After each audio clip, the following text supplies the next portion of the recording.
Paul says, now I make known to you, brethren, the gospel, that's good news, which I preached to you, which you received, and for which also you stand, by which also you are saved, if you hold fast the word I preached to you, unless you believed in vain.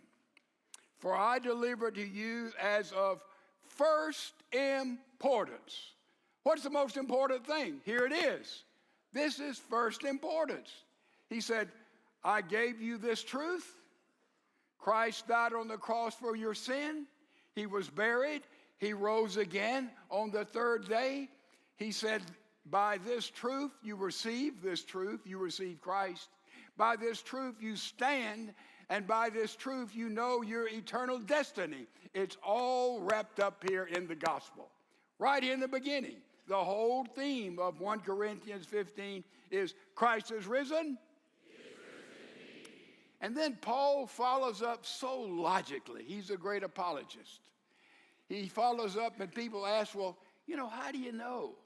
How do you know this Jesus of Nazareth, buried, did indeed rise from the dead? How do you know that? And Paul then begins a little sample of the evidence that we have.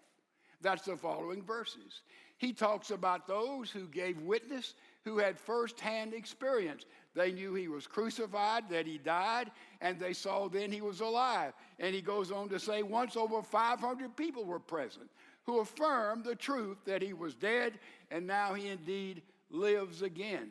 And this is just a little sample, ladies and gentlemen, of the validity of the truth of the resurrection of Jesus Christ.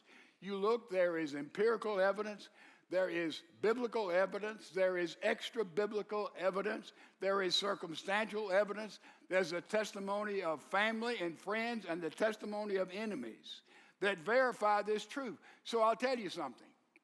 There's no other historical fact in all of antiquity that has been challenged more than the validity of the truth of the resurrection of Jesus. And there has been no historical fact that has stood strong and clean and accurate as the resurrection of Jesus Christ. You see, Christ is risen. And there is plenty of evidence to that truth. And this is what Paul alludes to.